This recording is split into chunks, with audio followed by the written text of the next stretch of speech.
For anybody who doesn't know, I'm Thérèse McIntyre. I presented a radio series on RTE a couple of years ago called Hero Songs that won a couple of awards, primarily one in New York for the best in, World's Best in Education. But I'm also working on a doctorate that I'm still trying to get out the gap of, dealing with songs and ballads and social memory, and primarily looking at heroes in history and how they're represented in the song. I just want to say thank you actually to Aileen and Mick for inviting me on this project. I've known of their work for many years and watched them on the various song projects that they've done. So I was delighted when they asked me to sort of deliver the keynote talks before the concerts during the series. Just a look at, today we're going to talk about actually Peadar O'Carney, because he was one of the primary composers of the period. And just to explain this little piece of ephemera, this is actually here at the National Library. Somebody who used to work here years ago once sent that to me. A period of time after, say, the Rising, when you're looking at the War of Independence and the Civil War, it was very seditious to actually sing ballads, and a lot of them were banned. So you can see the fellow walking by with the paintbrush and the swipe of paint, in memory of the dead felons of our land, Kevin Barry, Ireland Overall, which was an Eamon Cant composition, were all banned. And underneath you have that lovely little slogan: these were the songs of Irish Ireland, the free staters who shoot Republicans and fire on prisoners, by England's orders in the name of the Empire, can never sing them again. And it was actually drawn by Countess Margaret. You can see a lot, I always say you can see a lot sort of I think, Grace Gifford's influence on her animation, because Grace Gifford would have done this sort of thing as well later in her career. So the first thing I want to talk about before getting to Peadar O'Carney is actually looking at what I perceive as a dichotomy between two rebellions. One very singable rebellion, and one, at this point, not so singable, and that's 1798 and 1916, so you have Wolfe Tone and Pearse. Now, there are a lot of similarities between the two rebellions. You have a mixture of classes that were involved. 1798, we know people from the agricultural landscape, from the grassroots were involved, all the way up until the upper Anglo-Irish classes. You're talking Henry John McCracken, Wolfe Tone, Robert Emmet. Those kinds of people were involved in forming in these rebellions. The same can be said to a certain extent of 1916, but I don't think as broadly as 1798. Both rebellions had foreign backing. You had the French backing in 1798, you had the Germans supporting 1916. Both definitely anti-British, no question about that now. Casualties on both sides were military and civilian from all walks of life. For most of the participants in the Rising, the rebellion as well as the Rising, it led to either imprisonment, transportation, execution, sometimes self-imposed exile, and at the end of the day they were both unsuccessful. Now, we could say there were more victories and that, but that's another debate. I think, whether we like to admit it or not, they were unsuccessful rebellions in that they did not achieve the end result that was being looked for. Now, the two differences between these risings: 1798 had an undoubted public awareness. The entire country knew that this was going to happen. And as I said before, they were mounting attacks from all walks of life at various areas. Essentially, 1916 was a covert operation. You had your operative cells with the Irish Volunteers, the IRB, but the whole country did not know 1916 was going to happen. And you can see that in even witness statements of Dublin people who were living here and just literally got blindsided when the bullets started flying and the shelling started. People were in their sitting rooms of an Easter Sunday having tea when their doors were broken into and soldiers were taking over their premises. The other difference, I think, as well, is a cohesive agenda, perhaps more than 1916. I think 1916 was a bit more fractious in terms of what the ultimate aims were. Now, both wanted to get out from under English rule. But I actually think, because 1798 being such an open rebellion, had more of a cohesiveness about it. And I think the cohesion came together a bit more. You can see it in the proclamation, what the actual aims of the Rising were. But what would have happened if they succeeded? You know, did they have a plan after that? And to all intents and purposes, it doesn't seem as if they did have one. So if we look at, kind of to switch a bit now, ballad composition, and this is all very hypothetical, but from what I've looked at with songs, this is how I'm perceiving it at the moment. There's a huge increase in the composition of ballads, say up until the centenary of 1798, up until 1898. And then it seems to be sort of a steady decline. And we start with Paddy's Resource in 1795, which is the oldest published book of songs really from this time period. And it was put together by James Porter, and the first edition was actually 1795. And it was a book of modern patriotic songs compiled for the use of the people of Ireland. And it was a songbook of the United Irishmen. And I think that quote's actually quite important. It's something to keep in mind when I start talking about the songs of 1916, is because the songs that were written from this period onward were for the people. So it was a much more public domain that they wanted these songs to be sung.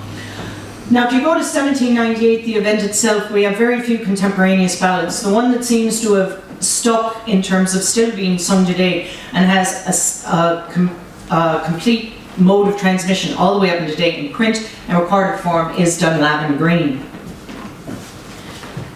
And then, of course, when you get to the 1840s and the 1860s, the agrarian land movement, the Young Irishmen, Thomas Davis and others, Charles Gavin Duffy and other writers of the Nation. In the Nation at one point they actually had directions on how to write a proper ballad. They were trying to get the public involved in this, to write songs. And what they were doing when they were writing songs was they were harkening back to the events of 1798, and they were very much used as a way of remembering what had happened in order to get people head up again about the Land League and all the movements that were going on during this time period. And then, of course, in 1867, I think, is a very transitional point. And again, we'll see this with the 1916 songs. God Save Ireland by T.D. Sullivan. It was the unofficial anthem until the 1910s, until we have a soldier song. And it was commemorating the Manchester martyrs. And this is a march time song. It's a marching tune, and that's something to keep in mind as well as we're talking about some of these other songs. The centenary of 1798, you then get to P.J. McCall, who had a huge outpouring of songs at this point that are still sung today. The Boys of Wexford, Boulevaux, Kelly the Boy from Killan, and others like that. And at that point, I think you see a distinct decline, barring Peter Carney, who had quite an output of music, up until the Rising, that there's a distinct decline in ballad production, or in song production of any kind, really. And this can go to a lot of different reasons. It can be the printing presses, you were seeing those destroyed because they were even blocking newspapers from being printed because they were considered seditious. There's a load of different things. Who had time to write songs when you had all of this stuff going on? That's another issue. There were some people during 1916 who were writing things up until that point. James Connolly, his book of labour songs, the Songs of Freedom. You had O'Donovan Rossa, who actually wrote a Fenian ballad. Thomas MacDonagh, who wrote a Fenian march, although I'm not sure that's actually meant to be sung. Countess Markovitz, who wrote a few tunes. Parrot Pearse is quite interesting because he essentially recycled a Jacobite ballad, Or Shidavaha Walya, and used Grania Whale in it, and it became the unofficial marching song of the Irish Volunteers. And then, of course, you have Peadar Carney. So I just want to talk a bit about Peadar now. His biography was essentially a source I had, and I was quite lucky in that somebody had a PDF of his biography and sent it to me, so I was actually able to read the thing. It was written by his nephew, Seamus de Borca. It's an interesting structure, though, because some of the chapters were actually written by Peadar himself, and the other chapters were written by Seamus. So it swaps. There is a sort of chronological arrangement to the biography, but it actually swaps quite a bit. So you have a chapter by Peadar, a chapter by Seamus, and Peadar's chapters are much more florid, they're much more poetic. Seamus's are much more straightforward. He just tells the story and kind of gets on with the narrative. He was born on the 12th of December 1883. His father, John, was a successful businessman who started as an apprentice in what was called a spirit grocer. And essentially what they were was, it was a pub that was combined with a shop and a funeral parlour. And the reason places like this actually emerged at the time was because the temperance movement was on the rise. So chances are, if you owned just a pub, you probably wouldn't have survived. You would have needed to have other diversification in your business. He opened his own shop actually on Dorset Street a little way. He only had the spirit grocer for a few years. His mother was actually Katie McGuinness. She was from Slane in County Meath, and she had a very rural upbringing. He was the eldest of 6 children, and he was only 14 years old when his father died suddenly during Christmas of 1897, so he was a very young lad at the time. And he started, of course, as most lads would have done then, he started out and went to find work. and he worked as a bicycle tyre repairman. He also worked as a 3-farthing galloper. Now, it was only a few months ago that I actually found out from somebody who was telling me a story about their father who was in a GPO that was the same thing. And the 3-farthing galloper was basically a telegram delivery lad. And it was 3 farthings, that's the fee you got for the telegram. But they used to wear these big, heavy hobnail boots, apparently. And when they were running down the street to actually deliver the telegrams, the sound was like a horse galloping down the street, and they were actually nicknamed 3-farthing gallopers. He was also a billiard marker, which is the fellow who keeps the scores, the chalk marks for the billiards. He worked at Lafayette Photographers, he was a house painter, he had a rake of jobs. He also got involved with the Abbey Theatre. He had walk-on parts, he toured with the most of the productions when he wasn't involved with the IRB, as you do. He met Patrick Sam McGuire of All-Ireland Cup fame, the fellow we know the cup is named after, in London while he was touring with the Abbey in 1911. In 1916, he was a member of B Company's 2nd Battalion. That was the one commanded by Thomas McDonough and fought in Jacob's Biscuit Factory. He did what most lads did when he tried to escape, and that was trying to prevent being arrested. So of course what he did, the first thing was to shave off his mustache, because he was quite well known. It's actually, when he was older, it was actually quite a bushy thing. It was a bit like Eamon Cant's mustache, but he shaved it off basically to avoid being arrested. He was also arrested by the auxiliaries though during the War of Independence. His wife went through a terrible time at that time. She was actually beaten several times, teeth knocked out and that. He was interned in Ballykinler, County Down, where he wrote, there's a book dedicated to his wife Eve called Letters to Eve from Ballykinler. That's where he met Martin Walton of Walton's Music Store fame, who published most of his work through Walton's Press when they came over here. And it's kind of debatable, some of the things now, whether the Walton's Press stuff is actually original Peadar Carney or if it's simply adaptations. I haven't done a huge amount of research work in that. For example, he published Arise, the Ballykinler Marching Song, which may have been an adaptation of something else, because they actually, in Ballykinler, they had a céilí band, which I thought was brilliant. There's a lovely photo in the biography of this céilí band with Martin Walton and the rest of them. Where they got the instruments in Ballykinler, I have no idea.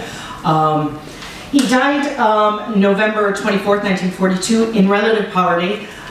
He was survived by Eva and his 2 sons, Con and Pierce, born during Easter week. He is buried in Glasnevin and shares a grave with Pierce Beasley and Thomas Ashe. Now what fascinates me about a lot of these people, that is actually the cover of the biography.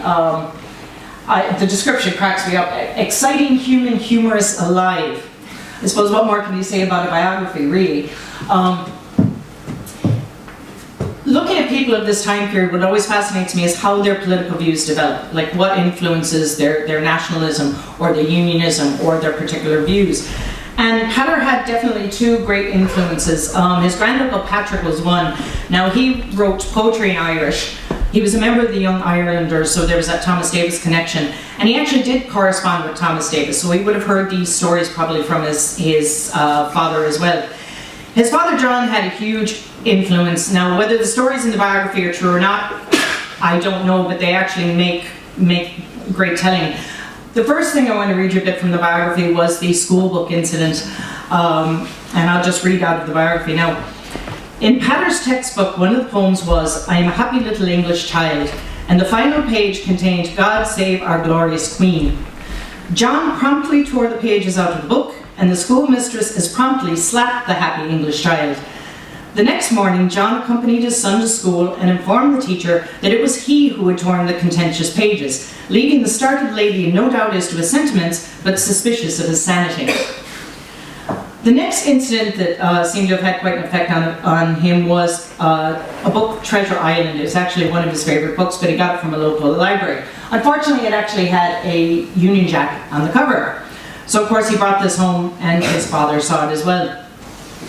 Later on, and while still a schoolboy, Peadar joined the Capel Street Library, the only public library in Dublin at that time. The librarian, Mr. Grogan, was an acquaintance of Peadar's father. The first book young Carney borrowed was Robert Louis Stevenson's classic Treasure Island. On his return home, Peadar submitted the book to his father for approval, but unluckily the frontispiece showed a Union Jack unfurled. John plonked on his bowler hat. The family then lived in Marino and marched Peadar all the way back to Caton Street. Carney told his friend Grogan in no uncertain terms that he was not to dare give his son a book with a picture of the Union Jack in it again. A bit extreme, but eventually Peadar did manage to get the book and read it outside of his father's knowing. His father also used to do walking tours kind of with his son of Dublin, and it was funny, Jerry's here today, and I remember years ago, Jerry, you said something to me about walking through Dublin was like walking through the pages of a history book. And for Peadar, this was actually quite a real thing, because his father would point out all of the areas of Dublin where things had happened. St. Catherine's Church, the Phoenix Park with the Phoenix Park murders. So this very much stuck in his head. There was another incident as well that influenced him when he was a child. I think he was about 10 at the time. He visited Kilmainham Hospital, but he witnessed a conversation between his father and an old soldier who'd been one of the guards that had taken John Mitchell from Newgate Prison to the boat at the North Wall that would bring him into exile after he was convicted of the charge of treason felony, which was essentially sedition. So he was seeing some of these people who were actually directly connected to a lot of these events. Another influence on him was the lecture at the Mechanics' Library, and it was given by William Rooney, who was one of the founders of the Celtic Literary Society, and along with Arthur Griffith formed Commemoration, and Griffith described him as the Thomas Davis of the new movement. And the lecture, again, was on the Manchester Martyrs. For those of you, I'm sure you all know, but the Manchester Martyrs were a group of 3 Fenian men, Philip Allen, Michael Larkin, and Michael O'Brien, were executed in Manchester in 1867 for the murder of a British sergeant while attempting to rescue other Fenians. It was quite appalling in the sense that all 3 men were hanged, and there's a few excellent accounts. There's a letter actually here in the NLI written by a sergeant that describes in great gory detail exactly what happened during those hangings, and it's quite powerful to actually read that letter.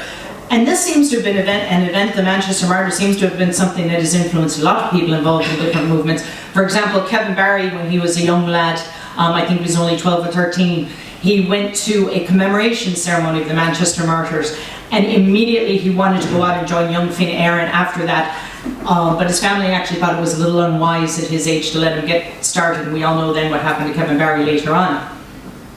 But the death of William Rooney seems to have been the real crux of the influence and where Peadar sort of decided then how he was going to get involved. And I just want to read how his death is described for Peadar. One day in March 1901, he stopped suddenly at a placard in front of newsagents and read the words, "Willie Rooney dead." Peadar bought a halfpenny paper and read about the early nationally tragic death of the man he had heard and seen in the Mechanics' Institute. And then he remembered all his father had taught him about Robert Emmet and Wolfe Tone and John Mitchell. And from that day, Peadar Carney never looked back. What was dormant inside awoke. He joined the Willie Rooney branch of the Gaelic League. And that seems to be the key moment in his life when he decided this was, of course, his life was going to take. So now we're going to look at his most famous composition, I suppose, the Soldier's Song. This, I think, is in the National Library, this piece of ephemera. There's a couple I've gotten from Itma and a couple from the National Library as well. Just to give you a bit about history about it. He collaborated with Paddy Heaney in 1903 to start writing this, and they had met in the Abbey, as I mentioned previously. Now, Paddy Heaney played the melodeon, but he wasn't a composer as such.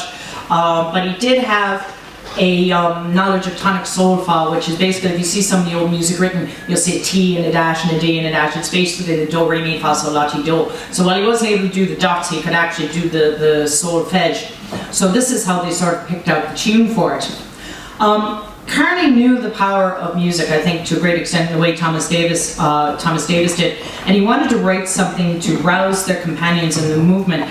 And I want to read to you Peadar's view about music, and in particular this tune. Sometime in 1907, Peadar felt there was a need for a song with a rousing chorus, something off the beaten track. And within a week, the words of the Soldier's Song were in the hands of Paddy Heaney. The metre was so unusual that Paddy was doubtful. He worked on the melody for a week and gave up in despair. When halfway through the chorus, his inspiration had failed. When Peadar called round to see him on a Sunday morning, Heaney was dejected. Peter asked him anxiously how the music was coming along, and for reply he threw the manuscript into the fire. Kearney snatched it out, smoothed it on the table. Yes, the tune was all right, but the chorus was all wrong.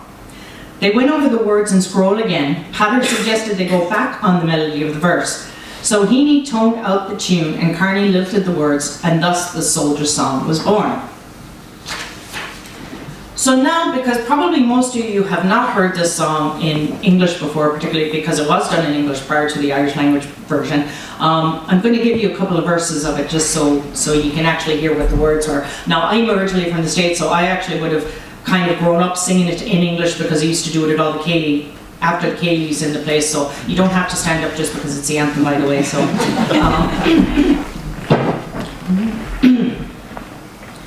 We'll sing a song, a soldier's song, with cheering, rousing chorus, as round our blazing fires we throng, the starry heaven o'er us, impatient for the coming fight, and as we wait the morning's light, here in the silence of the night, we'll chant a soldier's song. Soldiers are we, whose lives are pledged to Ireland. Some have come from the land beyond the wave, sworn to be free. No more our ancient Ireland shall shelter the despot or the slave. Tonight we man a barn of wheel, in Erin's cause come woe or weal, mid cannons roar and rifles peal, we'll chant a soldier's song. So you can see it's actually meant to be very much of a marching tune. I always laugh when I'm at GAA matches and things and they sing it in Irish like it's funeral dirge. It's actually meant to be sung. It was meant to be a marching song. So, but you can see, and I understand why he thought the melody was very complex, because to me, it sounds as if the chorus and the verse melody should be swapped. It sounds like the chorus is the way you should be singing the main verses and then swap back to the other. Now in 1907, Sean Rogan he was the conductor of the Emmet Choir in Dublin, and he actually put the music into staff notation once Heaney and Kearney had worked out the air. Paddy Bourke, who was Seamus de Burke's father, was the first to sing it at number 10 Dominic Street here in Dublin, where Kearney lived. In 1911, however, and pushing forward a bit, Paddy Heaney died very suddenly at the age of 29 of TB, and he actually died in poverty. Now, Kearney was in London at the time, and what they did, Sam Maguire and Michael Collins and all the rest of them actually raised money to send back to Ireland to be able to pay for Heaney's funeral. I actually don't know where he's buried. I want to say he's out in Donnybrook, but I could be wrong now. But they actually just didn't have the money, so they raised a collection for him. The first public performance of the national anthem, or what wasn't the national anthem yet now, Soldier Song, was by a fellow named Seamus Hughes. He was an officer in the 2nd Battalion Dublin Brigade at a fundraiser for the Irish Volunteers. And it's funny because they had asked a lot of tenor and proper opera singers to sing it, but because of the complexity of the melody, a lot of them said, no way are we going to sing this, we just don't want to be bothered with this tune. In 1916, it was published by Seamus Whelan. This is the front cover of the Seamus Whelan and Son, which was on 17 Ormond Quay in Dublin. They were a very well-known publisher of a lot of sheet music. The more I'm looking at ephemera, the more I'm finding out that they were the main publishers of a lot of the sheet music now. In the it carried over very quickly to the States. It was picked up on, and it was arranged by Victor Herbert. I don't know if any of you know your music, but it was Babes in Toyland fame, and he was also doing a lot of other kind of work in studio for opera singers and the like. It was sung in the aftermath of Easter week, so it didn't catch on until after the Rising had actually been over. Now there was a priest called Father O'Reilly in the States who was actually responsible for having it printed and disseminated. But he was actually worried about the composer's rights because nobody knew Peadar Kearney had written this. So he went around looking and asking questions and the Irish who lived over there and came over here, and he was asking who wrote the song, and he eventually found out about Kearney. And on a visit to Ireland, presented Kearney with what was left of the earnings, because a lot of them had actually been donated to the Gaelic League, and it amounted to about £100 at that time. So he didn't get a lot of money for it at the time, and that was actually probably the only money Peadar Kearney ever received for that song. And it was quite complex. And strangely enough, there was a transcript I saw of an Indian newspaper from 1920 that somebody brought into a memorabilia day, and there was actually a typed version in this 1920 paper of the soldier song. So, and there are all these connections people are making, obviously, of how the Rising influenced the Indian Mutiny of 1920, and so obviously that was something that was actually being transmitted quite a bit. In 1918, Joseph Stanley of the Gaelic Press took over the printing and publication of all of Peadar Kearney's work. But Stanley, however, eventually severed relations with the Gaelic Press in 1922, and it's not known whether Kearney ever actually received any royalties for any of his work, never mind the soldier song. And the irony of ironies, in 1926, the state actually had to purchase the rights to it twice due to changes in copyright law. And of course, Peadar Kearney never saw a penny of the money. There is actually a verse he added in 1937, and this is in the bio. It was the summer 1937 he added it. And this is the reason he added it.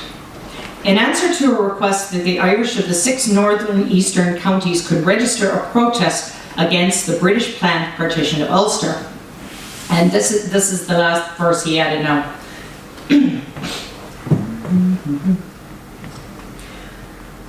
And here where'er as glories bide, Clan London fain would flourish, but Ulster wide, whate'er betide, no pirate blood shall nourish, while flames the faith of Conn and Owen, while Cave Hill guards the fame of Tone, from Gullion slopes to Inishon, we'll chant a soldier song. So that verse is never sung, obviously, for obvious reasons now.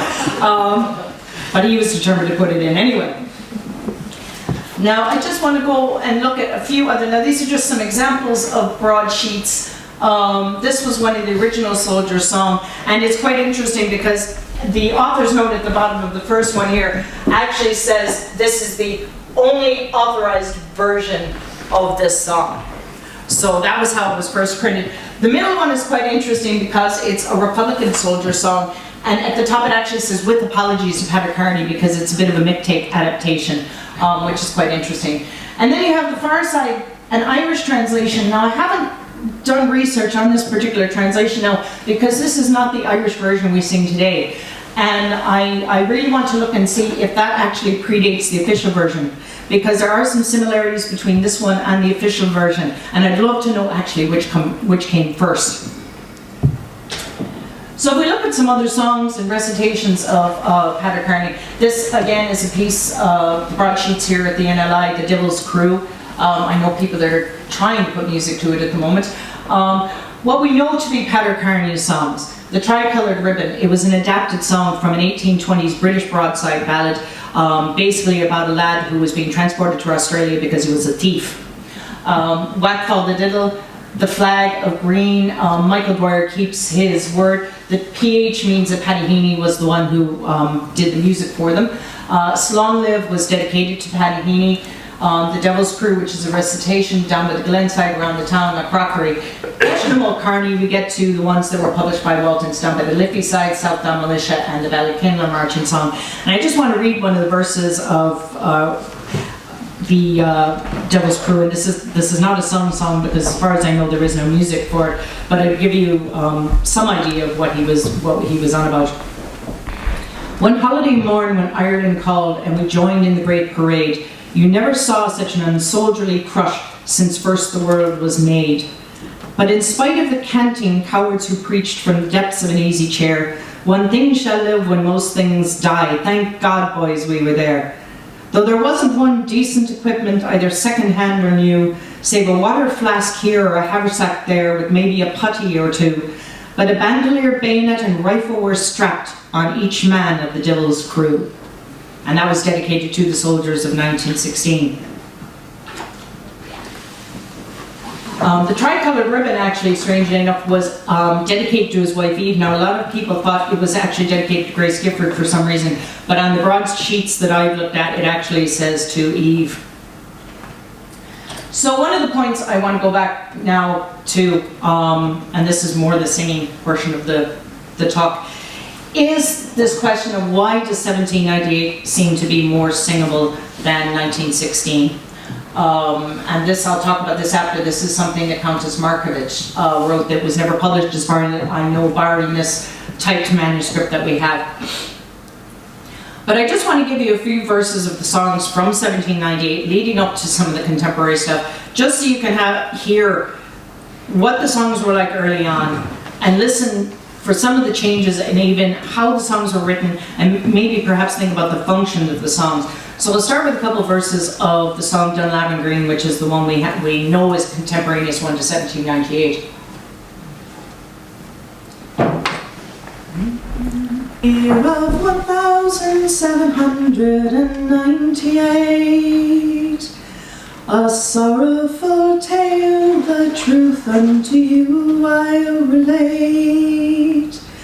36 heroes to the world they were left to be seen.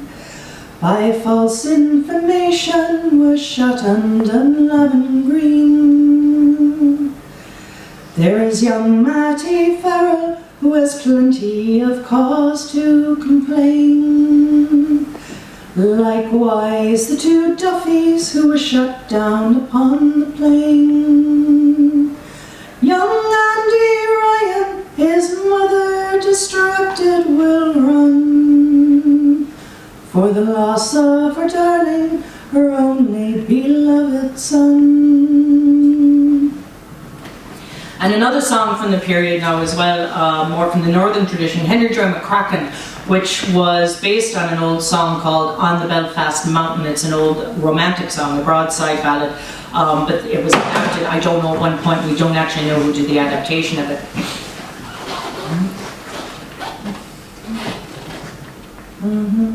That night I climbed the cave hill and watched till morning blazed.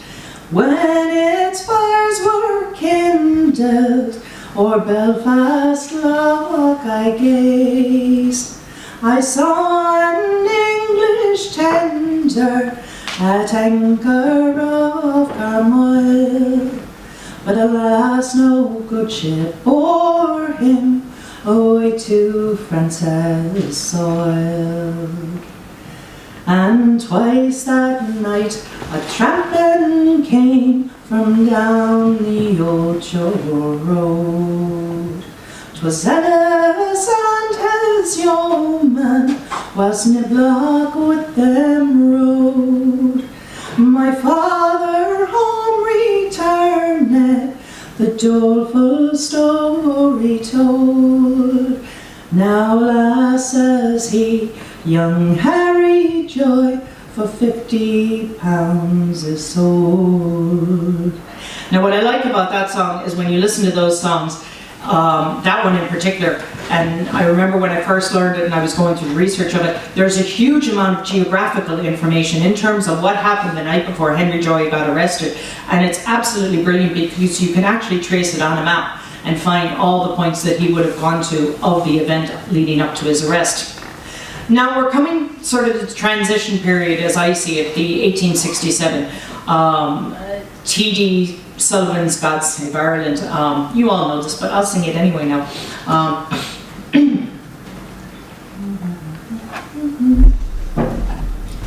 Climb me up the rugged stair, rang the voices out in prayer, then with England's fatal cord around them cast.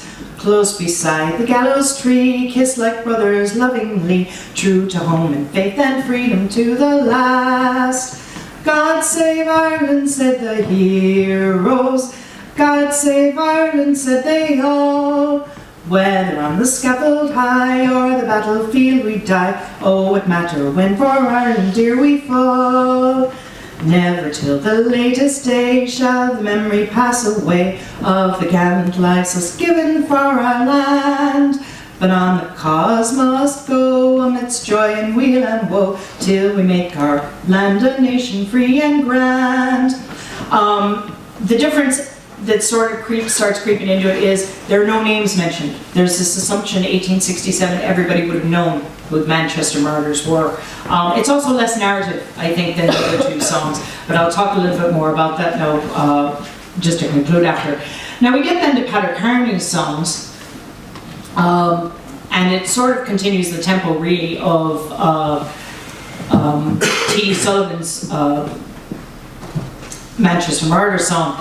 And you forgive the fact that I'm using notes, but I've had to learn a lot of bits of songs and everything else, and I can't keep all of them straight at the moment now. So I just want to give you a bit of the tri-coloured ribbon. I'm sure most of you know this one as well. Well, in Peadar's case, he calls it the three-coloured ribbon. So let's see. He whispered goodbye, love, old Ireland is calling. High over Dublin our tricolour flies. In the streets of the city the foeman is fallen, and we birds are singing, old Ireland arise. And all around my hat I wear a three-coloured ribbon, oh, all around my hat until death comes to me. And if anybody's asking me why I'm wearing that ribbon, oh, it's all for true love I never more will see. His bandolier around him, his bright bayonet shining, his short service rifle a beauty to see. There was joy in his eyes, though he left me repining, and started away for to make Ireland free. And I think songs like this as well, it'd be interesting to compare actually with World War I songs that are coming out at the same time period as well, because there's these very jaunty little songs, you know, you're going to war, but you're happy for some strange reason, which I find very strange.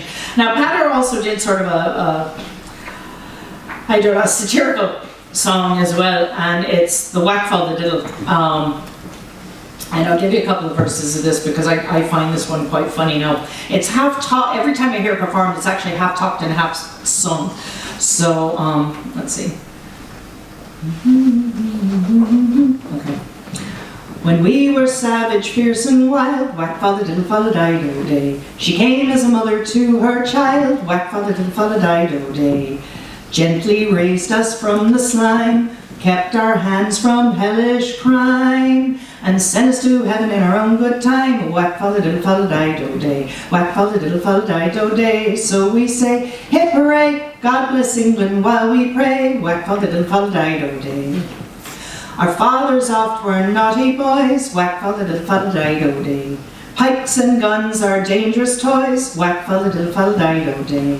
From Vale of Bwee to Peter's Hill, they made poor England weep her fill. But old Britannia loves us still, Wackfall the Diddle Fall died o' day. So that's a couple of Peadar Kearney's ones. Now, he's writing other types of songs as well, and I just want to give you a couple of verses of Down by the Glenside, because this is one of the few that kind of is written very much with a slow air.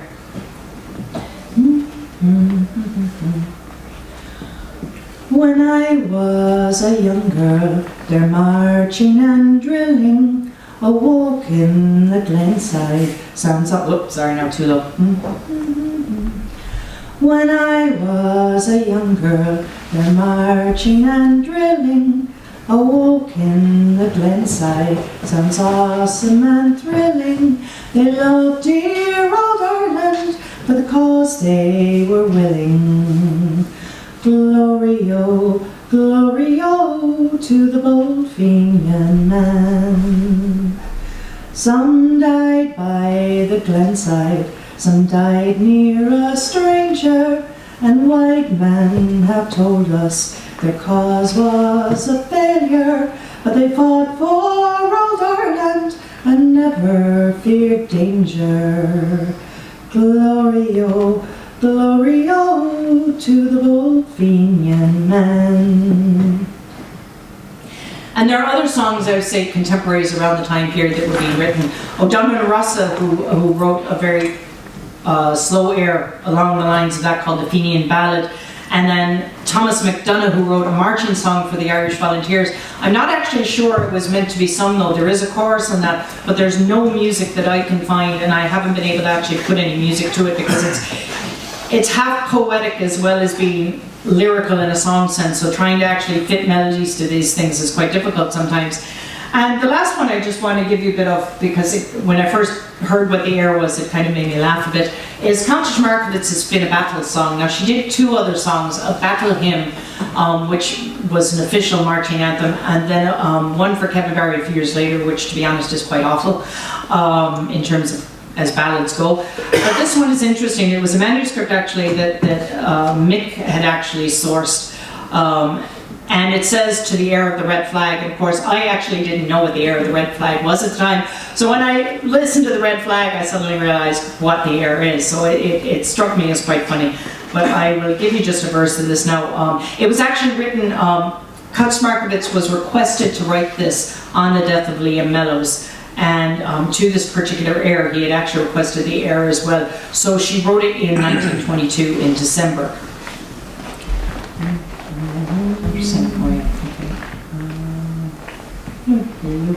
Okay.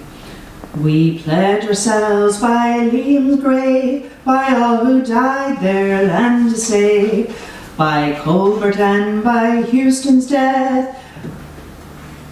Jesus. Trying to read some of these. By every martyr's dying breath, Republicans we stand for to soldier boys who fight each day to win against our Ireland's foes. In crimson drops our lifeblood flows. In we pledge ourselves by murder's dark, in barrack, suburb and in park, by tortured boys in free state jails, by Christ's side and torturing nails. Then join your votes with Ireland's dead, in prayer that God will help us tread the cruel path with horror bright that leads to freedom, Ireland's right. I will never sing O Tannenbaum the same way again. So why is 1798 more singable than 1916 in terms of the songs and the events themselves? I think if we go back to this point, the public awareness versus a covert operation, we know that the composition of the songs by Thomas Davis and Young Irelanders and the production of books like Paddington Source, it was meant to get people singing the songs in general. It was meant to get them head up about the Land League, about the agrarian land movement and the Home Rule movement and things like that. 1916, as I said before, there was very little being written in terms of songs at that point. You don't have many songs that lasted very early, and I think that public awareness feeds into the composition of the songs. When you look at The Nation was printing a ballad every single time it was published, they were printing some kind of song, and these songs were not being published, barring sheet music at this time. You didn't have a lot of broadside ballads of these things being printed at the time. Carney's was probably some of the few that were done in the broadsheet ballads now. And for whom were they writing these songs? Thomas Davis was for public consumption. Carney and the others were to inspire the lads. They were writing songs that would be sung in campsites while they were drilling, things they could actually march to and to keep their spirits up. You can imagine them singing Wackfall the Little, like, you know, they're taking back, trying to keep themselves cheered up because they know what is coming. And some of these songs, I have to say, from just a perspective even as a singer as well, I think the songs of 1798 more would include women and men in terms of being able to sing them and reaching a wider audience. Since these were written for the soldiers, it's obviously your audience is going to be limited, so a lot of them I think are going to be for men. Now this is all just hypothetical, it's my perception of looking at a lot of these songs. There's a lot of differences, as you can probably hear, between the songs that are written themselves. There's a variation of traditional airs versus marches. The first songs I sang, the likes of Dunlavin Green and Henry Joe McCracken, they're all these very slow airs. And then once you hit with God Save Ireland in 1867, you hear that change in tempo. And most of the things being written at that point were of the march tempo. And it also creates a different kind of emotion. The earlier songs being sung slowly are very emotive. They're very sad. The marching songs, no matter what the subject is, like some of them talk about, you know, three-colored ribbon's a perfect example. He's going off to war, but you're just kind of marching away and you're very cheerful and all this, you know. They did the same thing in World War I, singing the likes of It's a Long Way to Tipperary and other songs like that. So it creates this different emotion, I think, when you sing these as well. The content changes. The earlier songs are very linear in a narrative. They're actually telling a story. And the lads were writing these, when they were writing them in 1898, they were writing them to remember. At least this is what I think. They wanted to remember what happened in 1798. So there's a lot of detail. There are names being used. There are geographical locations being used. It's essentially an encapsulated historical account of these events. The marching songs, even God Save Ireland, there's no real linear narrative. There's not a mention of the lads' names in the songs. Even the later marching songs, no names are mentioned. No locations are mentioned. They're just very general in terms of content. Except for, say, Countess Markowitz's, where she actually mentions Colbert and Houston and Mellows in the songs.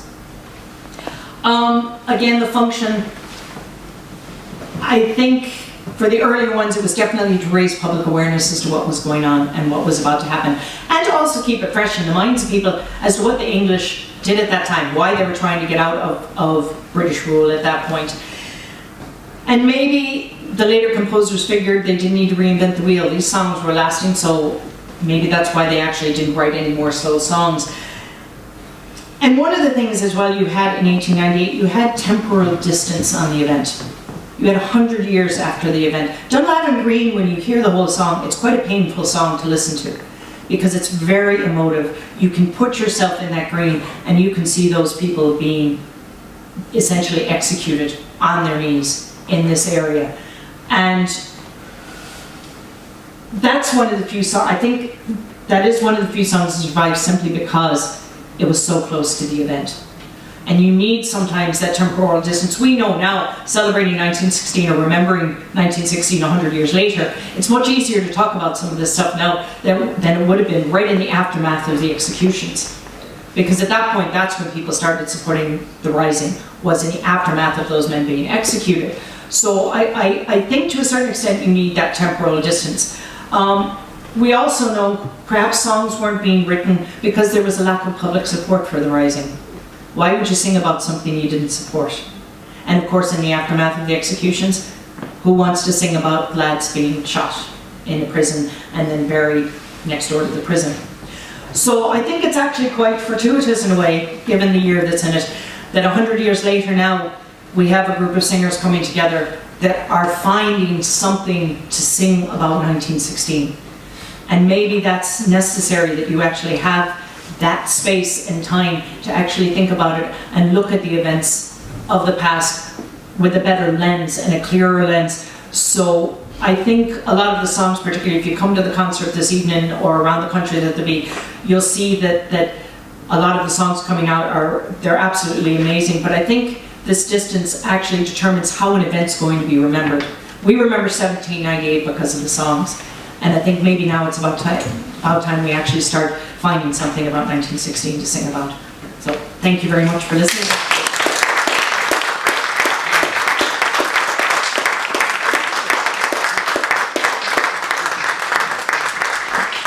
And if anybody has questions, I'm more than willing to take questions.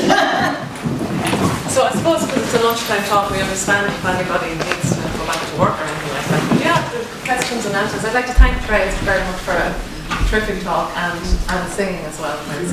But yeah, has anybody got any questions for Thérèse? Comments, feedback. Comments or something even to add, you know, to what Thérèse has presented on any of the material or anything like that?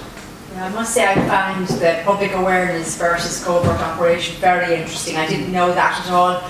And I'm very interested in the 1916, you know, and so on, but I wasn't aware I didn't know about the public awareness thing, but that's very interesting.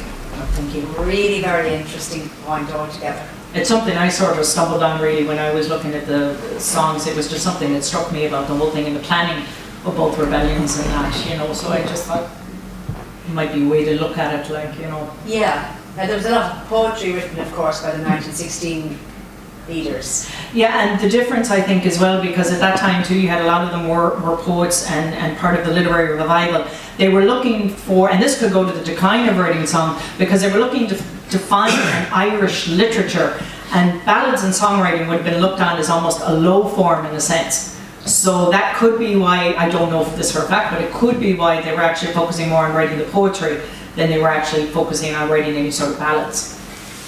And with obviously the War of Independence and the Civil War, that would have had been a huge stumbling block. Why songs wouldn't have been written too. People would have wanted to forget about things, or things would have happened so quickly after 16. Well, and I think there is a distinct transition as well between national canon and local canon, because a lot of the songs that came out going ahead with the War of Independence and the Civil War and all that seem to be locally written and about local events rather than things on a national scale, which is something else that's very interesting about the whole thing, because you do see this transition between national canon and local canon. I think the local canon becomes much more prominent in the aftermath of the Rising. Could it have been a fact that Dublin was so divisive as well? If you look at 98 in Wexford, whatever, we could sing the songs in Wexford because they were localised songs, Ballyshannon Lanes, whatever, those kind of songs. Even the worst singers in Wexford, like Sean Etchingham, was writing songs about his time in Fingal. But because Dublin was such a divided city in some ways, whatever, could that have been a reason why there weren't songs written here? Well, the thing is too, they were considered seditious. You know, going back to Markovich's thing, you know, lads were arrested, and there are records in the archive, in one of the archives, of people being arrested for singing songs because they were considered seditious. I mean, they were cracking down on everybody. Like at that point, if you were making a speech, you were arrested for something. So yeah, I mean that could be as well. But you also had lack of printing at that time because they were destroying a lot of the newspaper presses and printing presses. You know, I think one of the old Irish newspapers was constantly being moved because they were having to literally take the typewriters and run away because they knew if they were found, their location was found out, you know, they wouldn't be. So yeah, there's a lot of factors that I think it's probably very hard to pin down. Yeah. Because I think there were a lot of contributing factors, but definitely the divisiveness would have been a big thing. I'm sure it would have been harder in Dublin to sing those songs compared to in a rural area, you know, or a county. The closer you were to it, yeah. Any other questions or comments?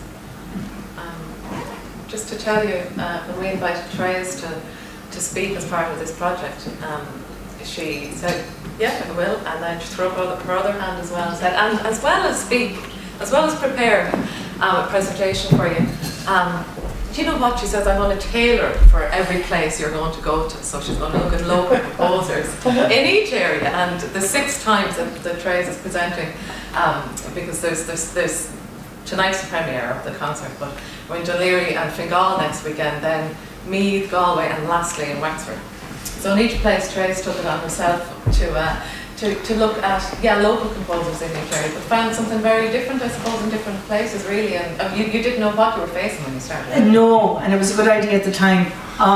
Essentially, the bread part of this talk is the same as I keep saying. The sandwich filling changes with each time. But like say next week in Dunleary, I'm talking about James Connolly's Songs of Freedom and some of the songs he wrote, and then the Null one is. The figures of the Rising that were writing songs, including Jonathan Ross and but there have been some fascinating ones looking at Meath. I found this woman, Alicia Adelaide Needham, who seems to have disappeared off the musical map because she did music for that, but the woman composed about 400 pieces of music, and it ranged from collecting lullabies to Spanish and French translated works to writing music for King Edward and Princess Alexandra, and then writing things with the likes of Sir Arthur Conan Doyle, to take the mick out of the British military. And she was presented at court, and she had accepted awards for this, but then she had this, she's a conundrum. And I have a stack of manuscripts. I've literally been having friends send me from different libraries and everything else for this woman to try and find out more about her, because a lot of her work is lost and nobody knows who she is. So she's quite a fascinating woman. And then, Wexford is easy.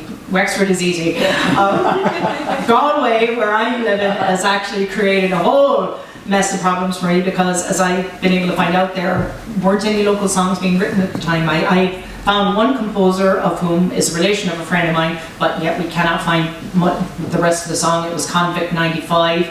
about De Valera, and it was written by a fellow, George Fleming. There's only one verse in Brenda Gaines' biography. She's got 2 lines of another verse, and that's about all we can find. But there are interesting things in the witness statements coming out, because there are listings you can find of what was being sung. So it's a very interesting thing to read these witness statements and find out what was being sung at the time. But it raises questions as well, why was there nothing being written in Galway, you know, because we have a great tradition. Is it possible that stuff can be written, you know, in around that time, and that there would be no document of it that we can find? That's another issue, yeah, it is highly possible. But you would think there would be a mention in the oral tradition somewhere along the line, a mention in the title of the song and that, you know. And again, I'm only talking about the English language tradition. There could have been things going on in the Irish language tradition. But would they have been sung, you know? Somebody told me of a story of a rising, there was a battle in Mayo, and they were singing a Tipperary song because they had no songs of their own. So this kind of thing was going on at the time. But yeah, I'm finding out a lot of stuff that has nothing to do with my thesis, by the way. So it's a lot of great information otherwise now. Okay. Well, look, I'd like to thank you all very much for coming, and we've recorded this as well. If you're at home and you want to go back on the details of some of what Thérèse has presented, we'll be putting recording of it up on the website in time. And also, don't forget the concert here this evening at 7 o'clock, and there's flyers there with the other concert details, the other concerts on it. So do check back on the website later on. And it's quite possible, or should I say probable, that there will be an album as well a little later down the road of the songs that we will be presenting tonight. That's something we're working on as well, so just to let you know. Again, keep in touch with the website.